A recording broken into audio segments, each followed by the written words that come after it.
आशुतोष जी, जी ये जो अटैक है इन 12 सालों में, मैं समझता हूँ सबसे बड़ा अटैक, सबसे कद्दावर मंत्री पर अटैक, ये अमित शाह के लिए कितना बड़ा संकट है, इस सरकार के लिए कितना बड़ा संकट है। राहुल ने जो टारगेट किया है,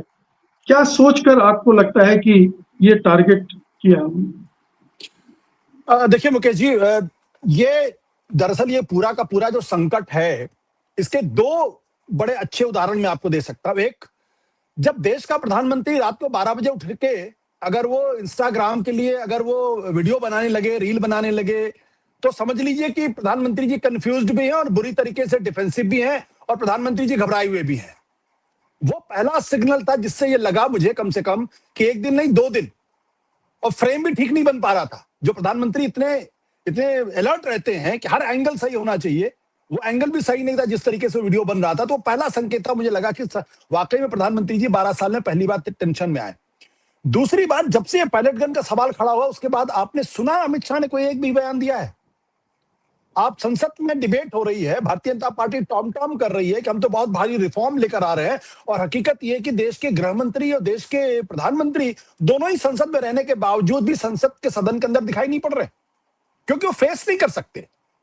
ये सवाल जो मैं बार बार कहता हूं कि भले ही ये सारी जिम्मेदारी पुलिस के ऊपर डाल दी जाए, कि पुलिस और अब तमाम डीसीपी एसीपी की बात की जाए, हकीकत यह है कि ये वो सरकार है जहां परिंदा भी पर नहीं मारता बिना ऊपर के इशारे के।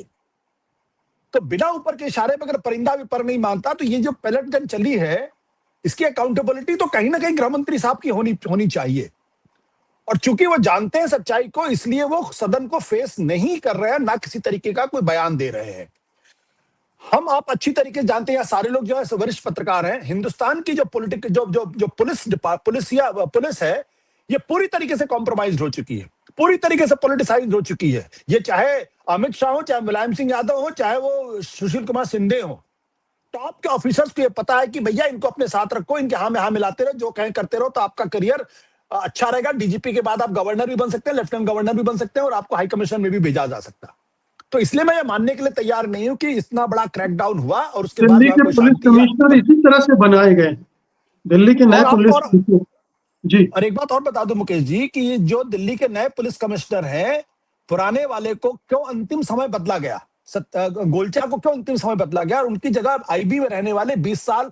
जो पुलिस के पूरी फंक्शनिंग से दूर थे, उनको क्यों लाया गया? निश्चित तौर पर कोई ब्रीफ उनको दी गई होगी, यह बात हमको आपको कभी पता नहीं, अगर कभी मेमोइर्स लिखेंगे तो समझ में आएगा। उसके अलावा जिस तरीके से बिहार में क्रैकडाउन किया गया है, उसके बाद बंगाल में क्रैकडाउन किया गया, असम में क्रैकडाउन किया गया है, और शाम होते होते अगर आपने देखा तो जब लग गया कि शायद जब धमकियां मिलने, चेतावनी मिलनी शुरू हुई सीजेपी की तरफ से, तभी आया कि नहीं हम अब नई कार्रवाई करेंगे। तो मैं इस बारे में पूरी तरीके से कन्विंस्ड हूं कि राहुल गांधी या कांग्रेस पार्टी अगर आज गृहमंत्री की जवाबदेही तय करने के लिए सदन के अंदर खड़े और बाहर प्रेस कॉन्फ्रेंस करके उनसे सवाल पूछ रहे हैं, तो बहुत लेजिटिमेट सवाल है, क्योंकि यही भारतीय जनता पार्टी जब विपक्ष में थी तो हर दूसरे वक्त पे वो गृह मंत्री, प्रधानमंत्री सबका इस्तीफा मांगा करती थी। Let them face the same medicine.